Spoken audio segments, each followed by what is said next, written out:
उम्मीद है कि आपने दिल्ली पॉलिटेक्निक की रैंक चेक कर ली होगी, और नहीं चेक की तो कैसे चेक करना है वो भी मैं बता देता हूँ। उसके बाद कट ऑफ से रिलेटेड, मेरिट के बारे में, कौन सा कॉलेज में एडमिशन मिल सकता है कितनी रैंक पर, और काउंसलिंग कब से होगी, चॉइस कैसे फिल करना है, वो सारी बातें भी डिस्कस करेंगे। तो वीडियो को एंड तक देखना। सबसे पहले जिन लोगों ने रैंक चेक नहीं की है उन्हें करना क्या है, जैसा कि यहाँ लिखा आ रहा है, merit result declared, check your merit rank in your log in using application number and password in candidate profile. यानी कि आपने जिस भी टेस्ट के लिए अप्लाई किया है, group A, group B, group C, D, जो भी अप्लाई किया है उस पर आपको क्लिक करना है। क्लिक करने के बाद कुछ ऐसा पेज ओपन होगा। यहाँ पे आपको एप्लीकेशन नंबर, पासवर्ड और ये सिक्योरिटी पिन जो यहाँ नीचे लिखा आ रहा है ये आपको फिल करना है, फिर साइन इन करना है। साइन इन पे जब क्लिक करेंगे तो उसके बाद आपका ये पेज खुल जाएगा, जहाँ पे यहाँ पे देखो पे रिक्वायर्ड फ़ी, जहाँ पे आपको प्रोसेसिंग फ़ी पे करनी पड़ेगी काउंसलिंग के लिए 700 रुपीज़। ओके, वो 700 है, नॉन रिफंडेबल। एक बार पे कर दे तो दोबारा आपको रिफंड नहीं मिलेगी, और ये सिर्फ एक बार ही पे करनी होती है। एक बार अगर आप 700 पे कर देंगे तो किसी भी राउंड की काउंसलिंग में पार्टिसिपेट कर सकते हैं। आप इस पर जब क्लिक करेंगे कैंडिडेट प्रोफाइल पे, तो यहाँ पे रैंक डिटेल्स, यहाँ रैंक आपको दिख जाएगी, ये आपकी रैंक होगी। क्लियर है। जब आपको चॉइस भी फिल करना होगा तो यहीं से आपको चॉइस फिलिंग एंड लॉकिंग पे करना पड़ेगा, लेकिन उससे पहले आपको 700 पे करने पड़ेंगे। क्लियर है। ये अभी इनेबल नहीं हुआ है, ये 3 अक्टूबर से इनेबल होगा, इसके बारे में भी हम बात करते हैं। तो ये वेबसाइट पे यहाँ पे सारी डिटेल्स है, काउंसलिंग शेड्यूल, या फिर यहाँ काउंसलिंग शेड्यूल्स पे क्लिक करेंगे तो एक नया PDF ओपन होगा, और ये PDF ये ओपन होगा जिसमें बताया गया है कि डिक्लेरेशन ऑफ मेरिट 30 सितंबर को हो चुका है, और प्रोसेसिंग फ़ी जो पे करनी है यानी 700 रुपये 700 रुपये नॉन रिफंडेबल है। एक बार पे कर दी तो रिफ़ंड नहीं होगी, और एक ही बार पे करनी है 700, एक बार सिर्फ। ठीक है, बहुत सारे लोगों को डाउट्स है कि बार बार पे करनी पड़ेगी, तो नहीं, सिर्फ एक बार पे करनी है। ये 3 अक्टूबर से लेकर 6 अक्टूबर के बीच में पे होगी, और टाइमिंग भी दे रखी है 4 बजे तक ही पे होगी, 6 अक्टूबर के 4 बजे तक। ओके, और चॉइस सबमिशन भी करना है आपको। चॉइस सबमिशन यानी कि कौन सी ट्रेड आप लेना चाहते हैं और कौन सी कॉलेज में लेना चाहते हैं, वो भी 3 अक्टूबर से 6 अक्टूबर के बीच में करना है। खैर, उसके बारे में आपको मैं बाद में बताऊंगा चॉइस फिल कैसे करना है, क्योंकि अभी चॉइस फिल स्टार्ट नहीं हुआ है तो अभी बता पाना पॉसिबल नहीं है। हाँ, आप उसके बारे में और इन्फॉर्मेशन लेना चाहते हो तो इन्फॉर्मेशन बुलेटिन में दिया हुआ है, आप वहाँ से पढ़ सकते हो। 9 अक्टूबर को, ये डेट ध्यान रखना, 9 अक्टूबर को पहली जो अलॉटमेंट लेटर है वो आएगा। फर्स्ट अलॉटमेंट लेटर 9 अक्टूबर को 4 बजे रिलीज होगा, जिसमें ये बताया जाएगा कि आपको कौन सा कॉलेज मिला है और कौन सी ट्रेड मिली है। या फिर ऐसा भी हो सकता है कुछ बच्चे को कोई सी भी ना मिले, तो वहाँ पे लिखा आएगा कि मतलब आपको कोई भी ट्रेड अलॉट नहीं हुआ है। क्लियर है। साथ साथ अलॉटमेंट लेटर में आपको ये भी लिखा होगा कि आपको फाइनल डॉक्यूमेंट वेरिफिकेशन के टाइम, फाइनल डॉक्यूमेंट वेरिफिकेशन हर साल क्या होता था, जैसे हर अलॉटमेंट लेटर के बाद होता था, लेकिन इस साल ऐसा नहीं, इस साल सबका लास्ट में ही होगा। सबका लास्ट में कब होगा? 27 अक्टूबर के आसपास में। ओके, उसकी डेट भी इसी लिस्ट में दी हुई है, तो ये आप अच्छे से ज़रूर चेक कर लें। तो बीच में आपको डॉक्यूमेंट वेरिफिकेशन के लिए कहीं भी नहीं जाना, आपको सिर्फ काउंसलिंग करनी है, चॉइस फिल करना है, रिजल्ट आएगा अलॉटमेंट लेटर वो देखना है। उसके बाद आपको online payment of part institutional फ़ी, यानी कॉलेज की फ़ी जो भी आपके इस पर लिखी होगी अलॉटमेंट लेटर पे, वो पे करनी है। जितनी भी लिखी होगी 6000, 8000 या जो भी लिखी होगी वो आपको पे करनी है। ओके, गवर्नमेंट कॉलेजेस या गवर्नमेंट पॉलिटेक्निक की फ़ीस होती है वो जनरल कैंडिडेट्स के लिए कितनी होती है? 8000 रुपये। बाकी SC ST या फिर TFW कोटा है तो थोड़ा बहुत वहाँ रिलैक्सेशन होता है। तो ये ध्यान रखें, फ़ी को टाइम पे करनी है 10 अक्टूबर से 12 अक्टूबर के बीच में, और 4 बजे तक ही 12 अक्टूबर तक। ओके, उसके बाद अगर आप उस ट्रेड से संतुष्ट हैं, आपको लगता है कि जो ट्रेड मुझे मिली या जिसमें आपने एडमिशन लिया वो ठीक है, कोई दिक्कत नहीं है, तो आप क्या करेंगे, फ्रिज वाले ऑप्शन पे क्लिक कर देंगे लॉगिन करके। जब लॉगिन करेंगे तो वहाँ फ्रिज का ऑप्शन दिखाई देगा, उस पर आप क्लिक कर देंगे, यानी आपकी सीट वो रिजर्व हो गई, सेफ़ हो गई। अब आपको फिर सिर्फ 27 अक्टूबर को जब फाइनल अलॉटमेंट लेटर दोबारा आएगा, ये तो क्या है, ये प्रोविजनल अलॉटमेंट लेटर ना, फाइनल दोबारा आएगा, और बैलेंस फ़ी के बारे में कि अगर कोई और फ़ी एक्स्ट्रा पे करनी है आपको नहीं करनी, वो करने के बाद आपको कॉलेज जाना पड़ेगा, तब डॉक्यूमेंट वेरिफिकेशन होगा, उससे पहले आपको कुछ नहीं करना। ठीक है। लेकिन अगर आपने एडमिशन ले लिया और अब चाहते हो कि मुझे ये ट्रेड नहीं रखनी, दूसरी ट्रेड में एडमिशन लेना, ट्रेड चेंज करनी है, तो आप क्या करना, अब फ्रिज वाले ऑप्शन पे क्लिक मत करना, आप अपग्रेड वाले ऑप्शन पे क्लिक कर देना। ओके, अपग्रेड वाले ऑप्शन पे क्लिक करोगे तो क्या होगा, सेकंड काउंसलिंग में भी आप चॉइस फिल कर सकते हो, आपको दोबारा 700 पे करने की ज़रूरत नहीं है, और सेकंड काउंसलिंग में आप चॉइस फिल कर सकते हो। ठीक है। सेकंड काउंसलिंग की जो चॉइस फिल होगी वो 10 अक्टूबर से 12 अक्टूबर के बीच में होगी, और वहाँ चॉइस फिल करके अब दोबारा सेकंड काउंसलिंग में ट्राई कर सकते हो। अब मान लो कि फर्स्ट काउंसलिंग में आपने एडमिशन ले लिया था, सेकंड काउंसलिंग में किसी और ट्रेड में आ गया जो आप चाहते हो, तो इसलिए सेकंड काउंसलिंग में वही ट्रेड भरना जिसमें आपको एडमिशन चाहिए, सारे मत भरना। ठीक है। तो सेकंड काउंसलिंग में अगर कोई सी भी ट्रेड मिल जाती है आपको, तो फर्स्ट वाली जो आपने एडमिशन ले रखी है वो अपने आप कैंसिल हो जाएगी और सेकंड में अपने आप आपका एडमिशन हो जाएगा। क्लियर? और आपको कुछ भी करने की ज़रूरत नहीं पड़ेगी, बाकी डॉक्यूमेंट वेरिफिकेशन फाइनल तो बाद में ही होगा। लेकिन क्या है कि कुछ बच्चे ऐसा पूछ रहे थे कि जैसे फर्स्ट में उनका नंबर आ गया किसी कॉलेज में, अब वो फर्स्ट में एडमिशन नहीं ले रहे हैं, कह रहे मैंने होल्ड पे रख दिया, फर्स्ट में एडमिशन ही नहीं लिया, तो सेकंड में चॉइस फिल किया, सेकंड में नंबर नहीं आया, तो क्या मुझे फर्स्ट वाली मिल जाएगी? तो बिल्कुल नहीं। जब आपने फर्स्ट में एडमिशन नहीं लिया तो आपको फर्स्ट वाली दोबारा नहीं मिलने वाली। तो अगर आपको फर्स्ट में कोई भी ट्रेड मिलती है और आपको एडमिशन पॉलिटेक्निक में लेना ही है तो पहले आप एडमिशन करा लो, उसके बाद सेकंड, थर्ड, फोर्थ जिस भी काउंसलिंग में पार्टिसिपेट करना है चॉइस फिल करते रहो। अगर आपको जो मनपसंद ट्रेड चाहिए वो मिल गई तो ठीक है, और नहीं तो जो मिली हुई है वो तो आपके पास सेफ रहेगी। अगर इन केस आपका फ्यूचर मन करे कि नहीं मुझे एडमिशन कैंसिल कराना है तो आप एडमिशन कैंसिल कराओगे, फिर रिफंड हो जाएगी। हाँ, एट ए टाइम आप बोलोगे उसी समय रिफ़ंड, तो वो उसमें रिफ़ंड एट ए टाइम नहीं होता, थोड़ा टाइम लगता है। क्लियर है? तो सेकंड काउंसलिंग की भी डेट का ध्यान रखना। अभी सारे जो है ऐसी थर्ड काउंसलिंग की भी डेट्स हैं सारी, ये एक एक करके आप स्क्रीनशॉट ले लो या फिर इसका PDF डाउनलोड कर लो, ज़्यादा अच्छा रहेगा। इस तरीके से फोर्थ काउंसलिंग तक चलेगी। ओके, और ये 27 अक्टूबर को फिजिकल डॉक्यूमेंट वेरिफिकेशन के लिए सबको कॉलेज में जाना पड़ेगा। वो आपका अलॉटमेंट लेटर पे लिखा होगा या जिस कॉलेज में आपका एडमिशन होगा वहाँ जाना पड़ेगा। ठीक है, 27 अक्टूबर से 31 अक्टूबर के बीच में, ये 4 दिन का टाइम होगा, 3-4 दिन का। अब बात आती है इसमें स्पॉट राउंड भी लिखा हुआ लास्ट में। स्पॉट राउंड क्या होता है कि जैसे कोई सीटें बच जाती है, हर साल ऐसा होता है, सीट बचेगी, बिल्कुल बचेगी। स्पॉट राउंड जो होता है वो हर साल सिर्फ और सिर्फ दिल्ली कैंडिडेट्स के लिए होता है, दिल्ली कैंडिडेट्स के लिए। और जब स्पॉट राउंड होता है तो उसमें OBC, SC, ST जो क्राइटेरिया होता है यानी रिजर्वेशन का, वो क्राइटेरिया नहीं देखा जाता, सिर्फ रैंक के बेसिस पे एडमिशन मिलता है। ठीक है, जो भी दिल्ली कैंडिडेट्स हैं जिनकी रैंक 15,000, 20,000 भी है या 20,000 से थोड़ी ज़्यादा भी है, वो भी अगर उनको एडमिशन लेना है तो आप चॉइस फिल करते रहो, काउंसलिंग कर लो। ओके, अगर आपको एडमिशन लेना है तो लास्ट में सीटें बचेगी। अगर शुरू में एडमिशन नहीं भी हो पाए ना तो स्पॉट राउंड में एडमिशन हो जाता है, वहाँ सीट बच जाती है। ठीक है, तो ये काउंसलिंग की डेट सारी ध्यान रखना। उसके बाद अब आगे हम बात करते हैं कि डॉक्यूमेंट्स कौन कौन से चाहिए फाइनल डॉक्यूमेंट वेरिफिकेशन के टाइम में। डॉक्यूमेंट्स लिखा हुआ है यहाँ पे, documents required at the time of final admission. तो इस पर आप क्लिक करेंगे तो एक ये पेज ओपन हो जाएगा जहाँ पे सारी डिटेल्स दे रखी कौन कौन से डॉक्यूमेंट्स चाहिए। तो सबसे पहले आपको जो भी कॉलेज की फ़ी पे करेंगे, जब आपको कॉलेज अलॉट हो जाएगा, अलॉटमेंट लेटर आ जाएगा 9 अक्टूबर को पहला, तो उसका प्रिंट आउट लेके रखना है आपको। कैंडिडेट्स प्रोफाइल आपने देखा, ये सॉरी यहाँ पे कैंडिडेट्स प्रोफाइल, तो यहाँ पे आपने जो भी फॉर्म्स स्टार्टिंग फिल करे थे इन सबको आपको प्रिंट आउट लेके रखना है, इसकी भी ज़रूरत पड़ेगी। ओके, उसके बाद आपने जो चॉइस सबमिशन करोगे, तो चॉइस सबमिट जितने भी करोगे, अच्छा चॉइस सबमिशन में क्या है कि चॉइस सबमिशन में आपके पास 65 ऑप्शन अवेलेबल हैं। कितने ऑप्शन अवेलेबल हैं? 65। यहाँ पे देखो अवेलेबल चॉइस पे क्लिक करोगे,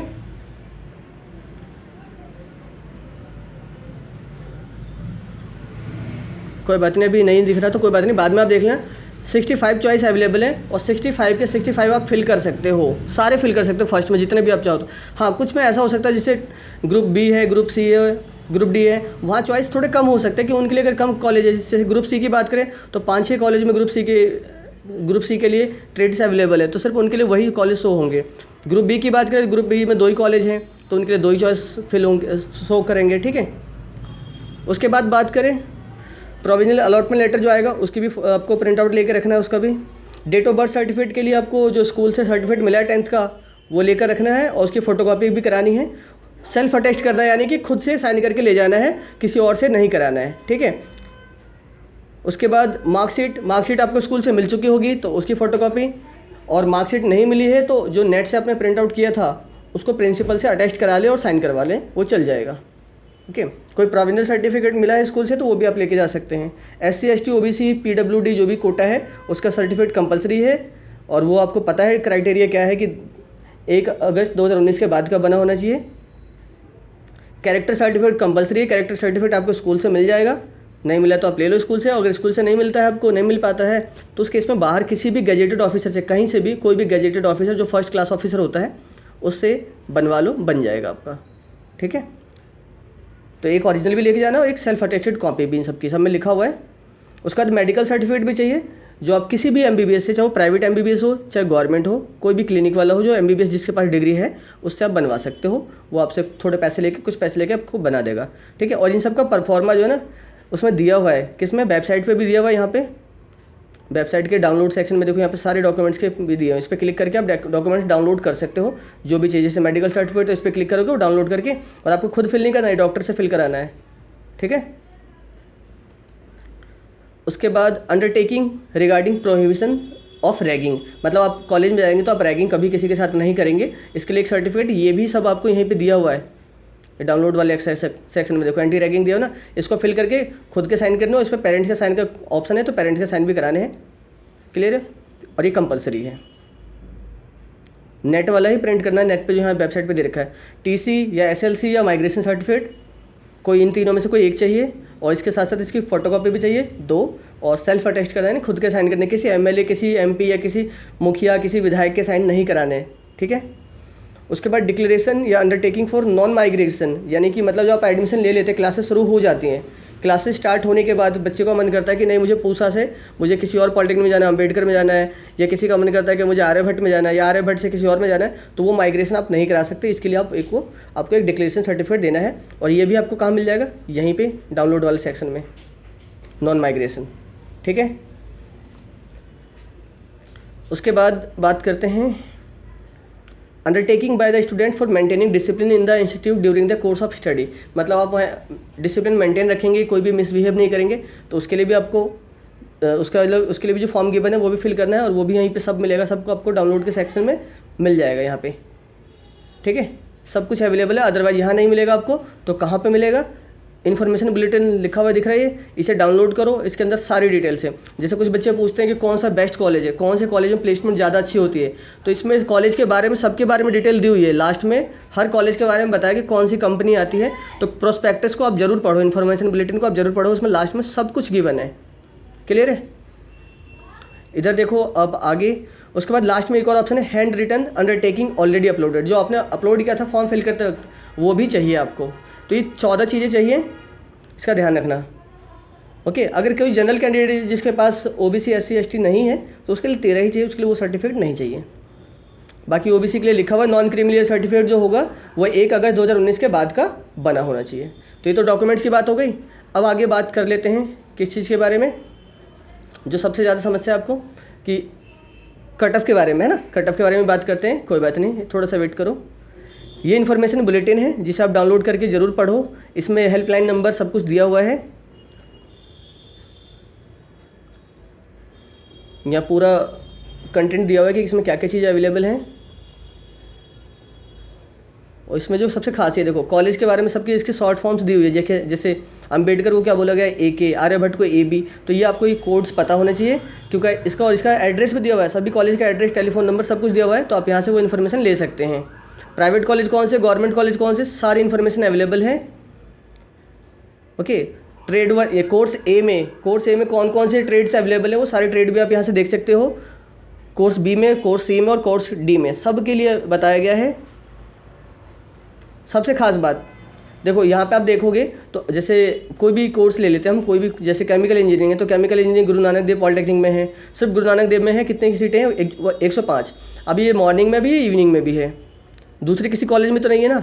तो ये आप देख लो कि मतलब कौन सा कोर्स कौन से कॉलेज में है, तो ये आप आराम से बैठ के इसे PDF को ओपन करो और आराम से कंप्यूटर में या फ़ोन जो भी आप जिसमें भी चला रहे हो PDF ओपन करो, इसे बैठ के देखो, अच्छे से समझो कि किस में कितनी सीटें हैं। अब मान लो यहाँ पे 105 सीटें हैं इसमें केमिकल में, अब 200 बच्चे अगर चाहेंगे कि केमिकल ही मिल जाए तो 200 बच्चों को केमिकल तो नहीं मिल सकता ना, चाहे उसकी रैंक कितनी भी हाई है। तो उनमें जो टॉपर्स होंगे उनको मिल जाएगा, बाकी को नहीं मिलेगा, या जिसका रिजर्वेशन कोटा होगा उनको मिलेगा। तो ये अपने आप समझने की थोड़ी कोशिश करो, समझदार हो चुके हो, अब 10th 12th कर चुके हो तो सभी कोर्स के बारे में यहाँ डिटेल्स है। ओवरऑल सीटें लगभग 5000 के आसपास हैं, गवर्नमेंट और प्राइवेट दोनों मिलाकर।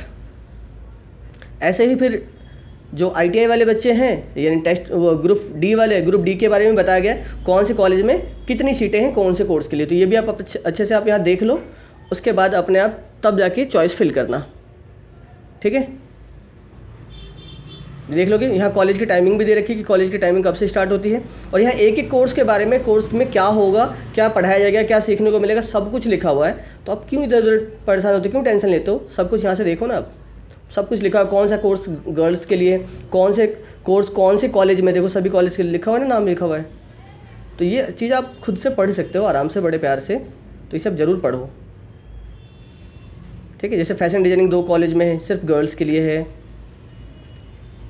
ऐसे इंटीरियर डिज़ाइनिंग हो गया, या फिर फार्मेसी की बात करें, मैकेनिकल की बात करें, जो भी है सब कुछ। जैसे मॉडर्न ऑफिस प्रैक्टिस है, ये ग्रुप बी वालों के लिए है, ये फार्मेसी ग्रुप सी वालों के लिए है। तो इसमें कॉलेज के नाम दे रखे हो, इसमें क्या क्या होता है सब कुछ बताया गया है। तो उम्मीद करता हूँ आप ज़रूर इसे पढ़ेंगे, उसके बाद ही चॉइस फिल करेंगे। ठीक है, अब आ जाते हैं आपके मेन मुद्दे पे कि कौन से कॉलेज में मिल सकता है एडमिशन। काफ़ी देर से इंतज़ार कर रहे थे आप, चलिए देखते हैं कट ऑफ। सबसे पहले मैं बात करता हूँ गर्ल्स के लिए। सबसे पहले गर्ल्स के लिए, क्योंकि उनके लिए कुछ कोर्सेज ऐसे हैं सिर्फ गर्ल्स के लिए हैं, गर्ल्स कॉलेज में ही है। जैसे मीराबाई पॉलिटेक्निक हो गया, कस्तूरबा पॉलिटेक्निक हो गया, और भी कुछ 1-2 पॉलिटेक्निक्स हैं। तो गर्ल्स की जिनकी रैंक 5,000, 10,000, 15,000 रैंक तक भी है ना, 15,000 तक भी, अगर आप दिल्ली से हो तो इन सारे ट्रेड में आप अप्लाई कर सकते हो। इनमें से किसी न किसी में आपको एडमिशन मिल जाएगा। ठीक है, 15,000 रैंक तक भी है तो भी आप अप्लाई कर सकते हो, चाहे आप जनरल कैंडिडेट्स ही क्यों ना हो। Applied art, fashion designing, cosmetology and health, interior designing, library and information science, civil engineering, public health and environment engineering और टेक्सटाइल। ये 7 ट्रेड ऐसे हैं जिसमें आपका 15,000 रैंक तक भी है, और आप दिल्ली से हो तो आपको मिल जाएगा एडमिशन। ठीक है, बात आती है अब कि फैशन डिजाइनिंग कितने में मिलेगा। तो लगभग जो अंदाज़ा देखा गया है लास्ट ईयर तक की मैं बताऊँ, पिछले साल जो मैंने कट ऑफ देखी थी, 5,000 प्लस तक भी एडमिशन हो जाता है फैशन डिजाइनिंग में। कॉस्मेटोलॉजी एंड हेल्थ में यहाँ 15,000 तक आराम से एडमिशन हो जाएगा। इंटीरियर डिजाइनिंग में भी 10-12,000, 15,000 तक एडमिशन हो जाता है। अप्लाइड आर्ट में भी हो जाएगा। लाइब्रेरी एंड इन्फॉर्मेशन साइंस में भी 10 से 12,000 वालों का एडमिशन होता है, मैंने देखा है। तो आप ज़्यादा टेंशन मत लो, गर्ल्स के लिए ये कोर्स अच्छे भी हैं और आप इसमें ट्राई कर सकते हो जिनकी रैंक ज़्यादा है। आउटसाइड कैंडिडेट्स भी अगर गर्ल्स हैं और उनकी रैंक भी 4,000, 5,000 भी है तो भी आप ट्राई कर सकते हो, इनमें आपका एडमिशन हो सकता है। ओके, फर्स्ट में ना हो, फर्स्ट काउंसलिंग में मान लो तो सेकंड, थर्ड या फोर्थ में किसी न किसी में हो सकता है।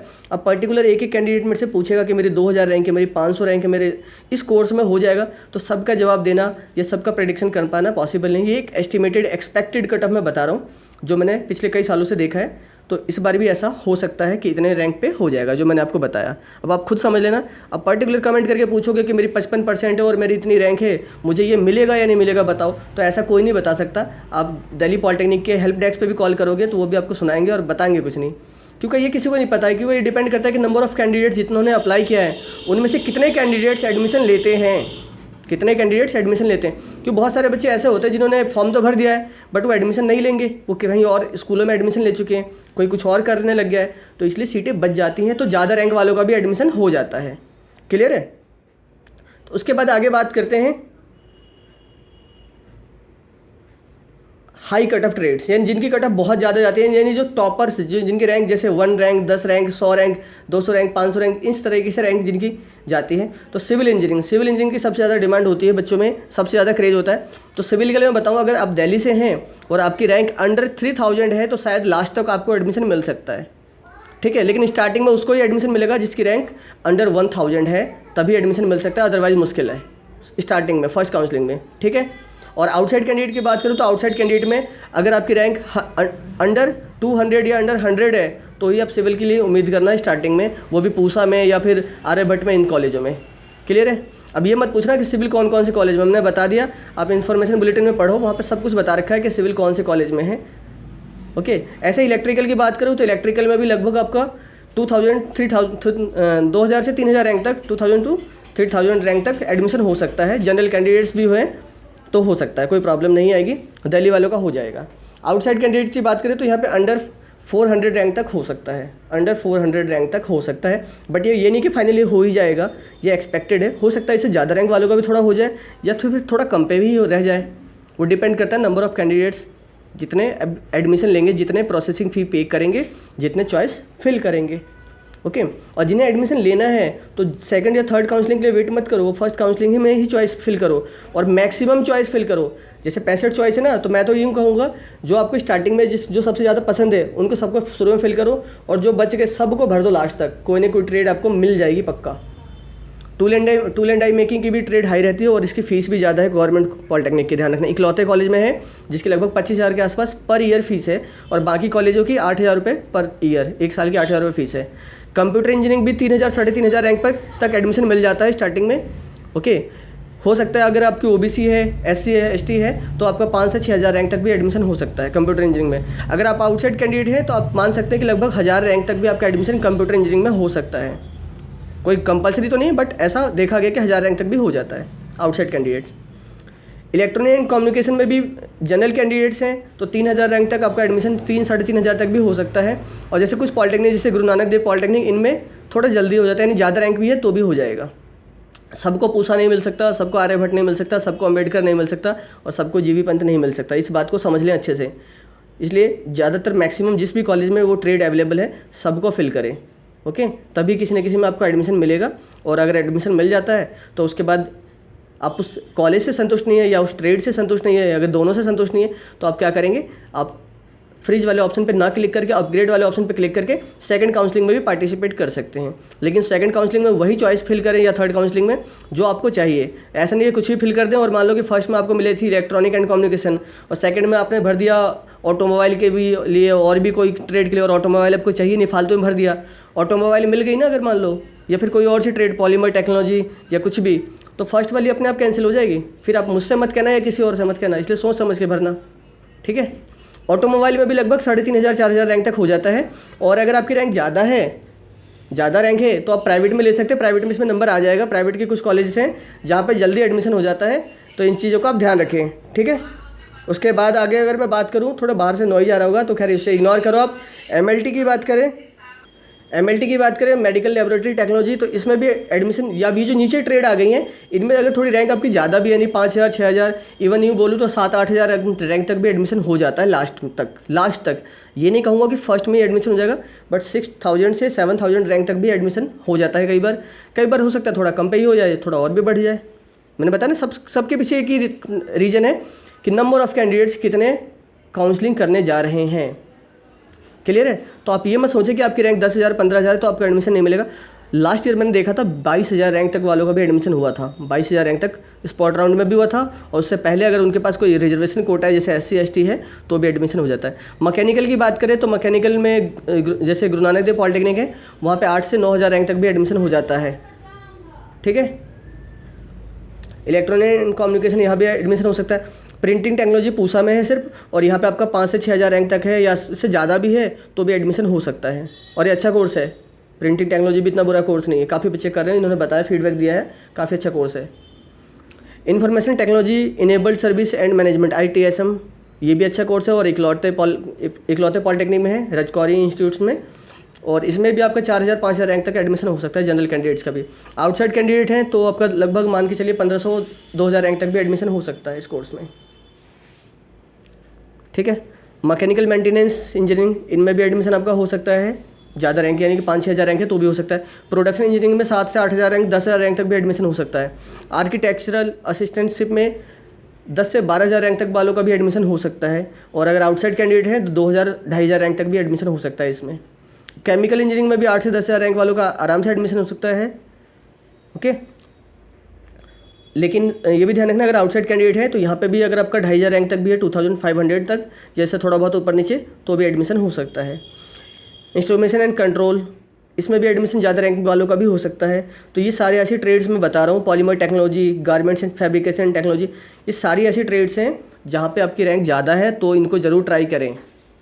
और इनमें से अगर आपको कोई सी भी ट्रेड पसंद है तो सबसे ज़्यादा प्रेफरेंस इन्हीं ट्रेड को दो, सबसे पहले इसी को प्रेफर करें, तो आपका रैंक आपको जल्दी ही फर्स्ट हो सकता है, फर्स्ट में ही कोई ना कोई ट्रेड मिल जाए, ठीक है। अब पर्टिकुलर आप ये कमेंट करके ना पूछिए, जितने कमेंट जैसे आ रहे हैं मैं भी देख रहा हूँ लाइव चैट में कि मुझे इतने रैंक पे ये कौन सा कॉलेज मिलेगा, ये कॉलेज पर्टिकुलर मिल जाएगा।